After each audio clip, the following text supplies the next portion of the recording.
Today we are picking up where we left off with part 2 of the Fantasy Mini-Me custom. If you haven't seen part 1, go ahead and pause this video and watch part 1 first. A link is in the description box below and it will also appear as an info card on the screen.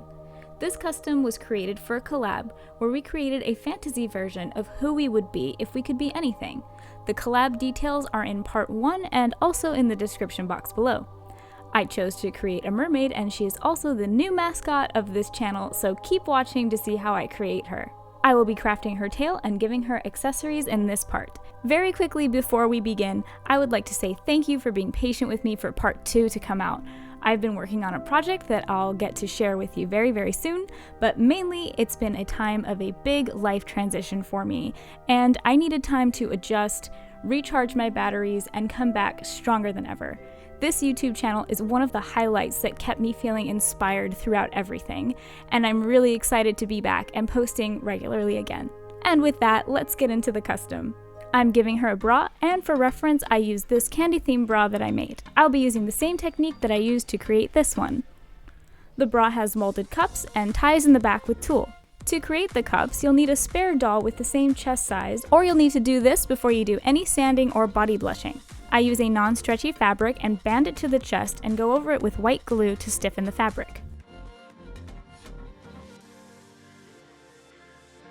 Any glue remnants left over will easily flake off of the body.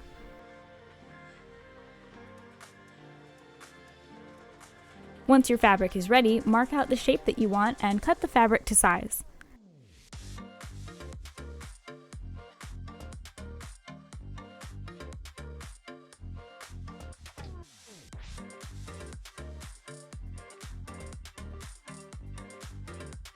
Next, I use the outer fabric over top with glue. Be careful not to saturate the top fabric or you'll see marks from the glue.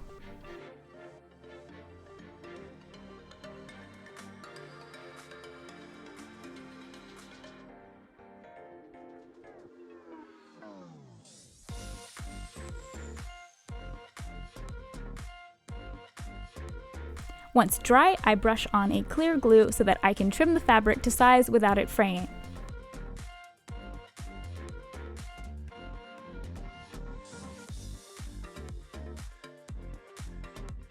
I'm adding this netting over top and securing it in place with tiny little micro beads.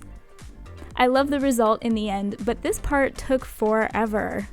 Since this doll is really special, my perfectionism went into maximum overdrive, as you will see.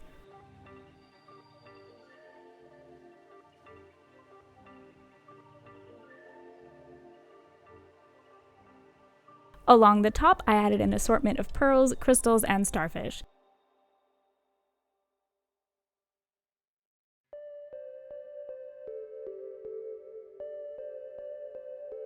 I love this so much, it was definitely worth all of the effort.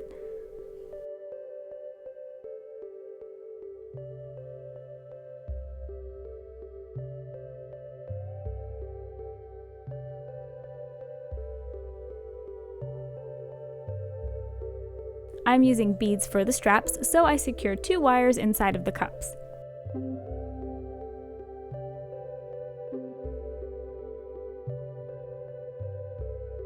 And then I go fishing for beads to make the straps.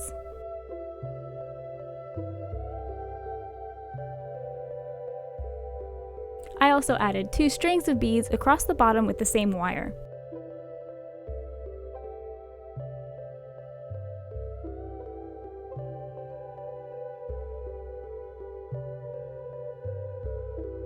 For the final touch, I also added another crystal and 2 more starfish to one of the straps. I use super glue for all of the beads and crystals.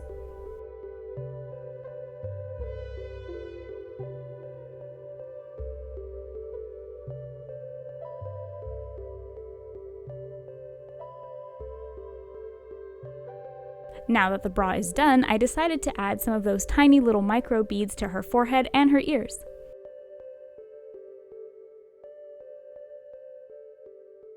And I decided to tweak her eye shape a little bit. I wanted to shorten the width and the height of the eyes to give her a sweeter expression, and after some time went by, I just wasn't happy with how they were, so I removed the outer corners and the lower lash line. I used a combination of acetone and a fine grit sandpaper to remove it, and I did it off camera because I needed to concentrate and I wanted to do that right up to my face, which I would not be able to film and still have you see what I'm doing.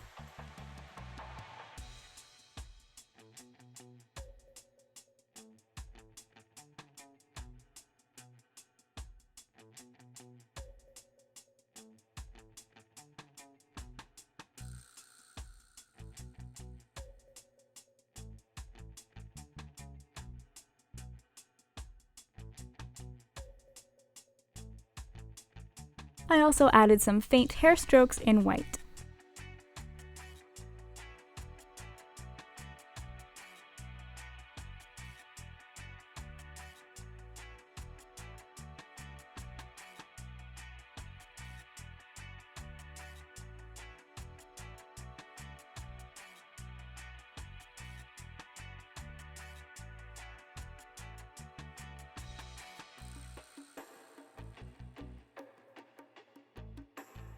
I re-gloss her lips since the MSC caused them to go matte again.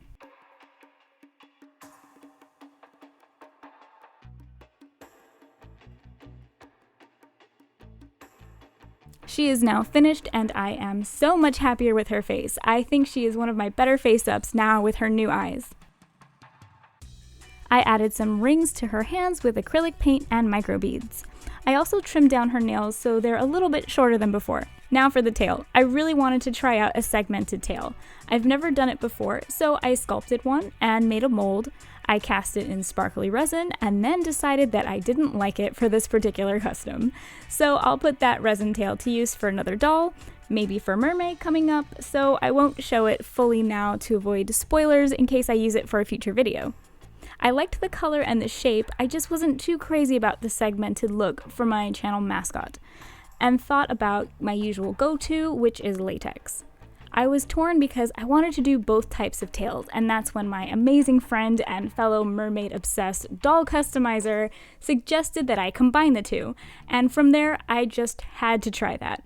By the way, if you're not following dollcolour on Instagram, you should be. I'll leave a link below. The concept behind the tail is to create a segmented skeletal structure underneath with latex over top. So let's see how this goes. Paper clay is lightweight and it can be relatively durable when thicker pieces are used. It also sands beautifully, but since this is just the skeleton, I was able to tell the perfectionist monster to take a hike and that it doesn't have to be flawless, just functional.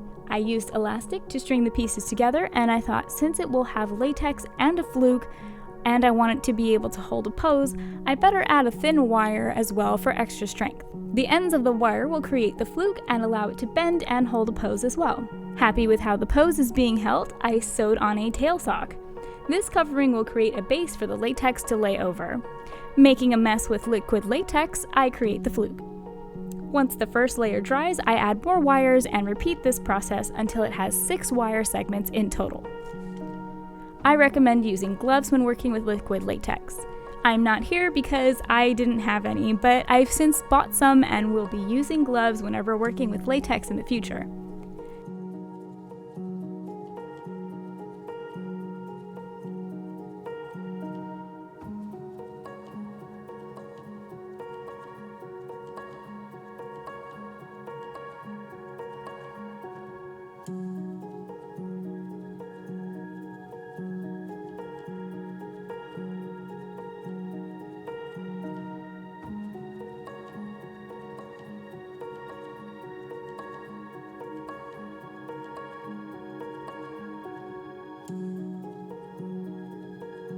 To add some width and texture, I use hot glue over the latex.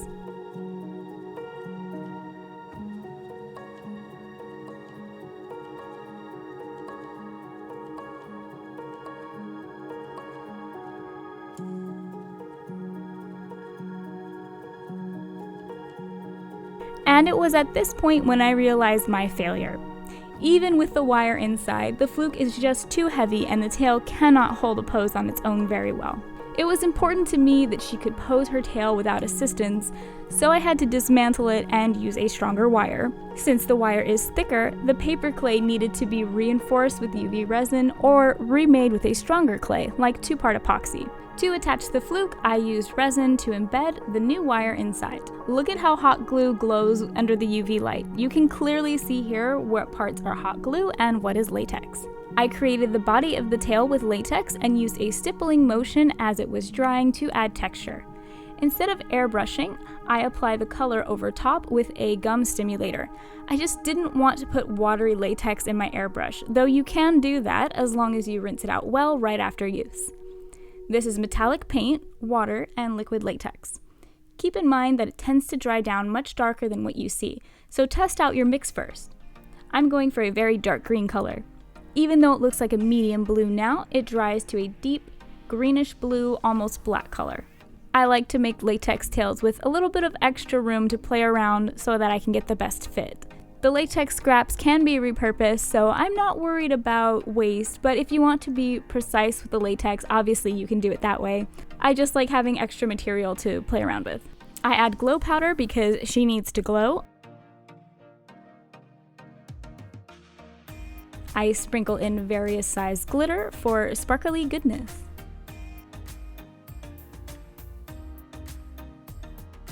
The bigger pieces make me think of scales. The fluke gets the same treatment, minus the larger glitter.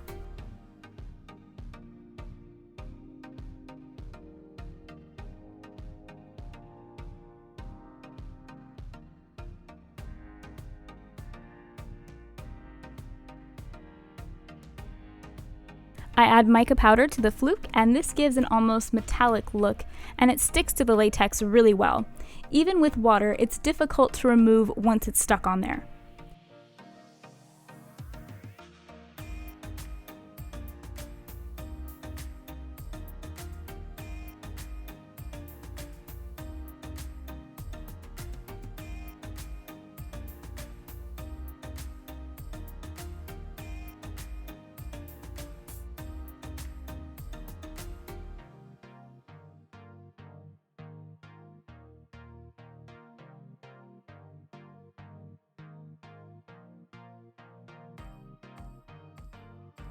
To accommodate the bigger wire, I marked where to drill and then ignored the mark that I made and proceeded to drill past the leg holes and into the body slightly.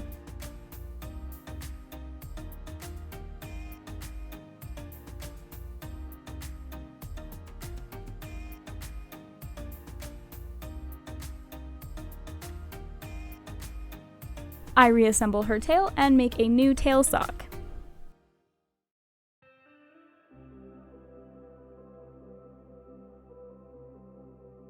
Now I'm playing around with the latex, positioning it until I have it in the exact place that I want and with the best level of tension. Too loose and you will get creasing when you go to move the tail. If your latex is thinner, it could also rip if it's too tight. What I do from here is add more latex to even out the seam. You can also keep the edges of the tail thinner to have less of a seam, which is what I attempted to do, but it still needed additional latex to smooth the transition. If the seam line is large, you can use hot glue and then latex over top to smooth in the gap.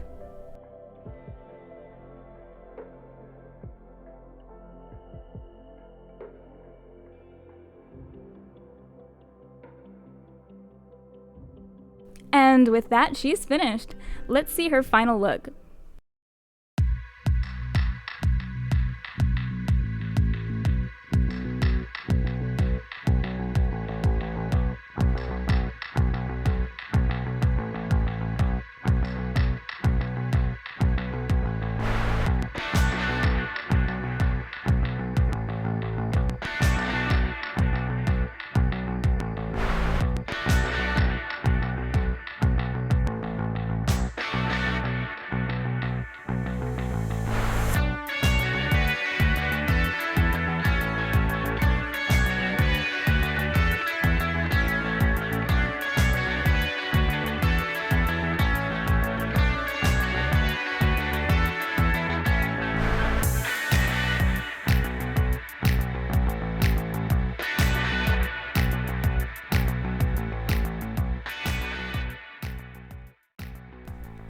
I'm so happy with her tail and new face. This was an experiment and I'm calling it a success. I am really happy with it and I like how you can ever so slightly see the segments underneath. But I'm really glad that I put in that little bit of extra effort, or a lot of bit of extra effort, and made it this way. I think that this is a really, really awesome way to make a mermaid tail. Knowing what I know now, I would have originally started off with 2-part epoxy though. But if you're using some kind of wiring and you really want the tail to be able to hold a pose and you're adding things on top of it and weight to the tail, I would definitely choose a stronger clay. Or if you don't have a stronger clay, you can always use something like resin to reinforce it and make it stronger. Work with what you have and work with the materials that you can get. What do you like most about her? Let me know in the comments below. Follow me on Instagram, and I have a Ko-fi as well, if you would like to support my art. All my social media links are in the description box below. If you're not already, hit the subscribe button and the bell icon so you never miss an upload. Thanks for watching! Bye!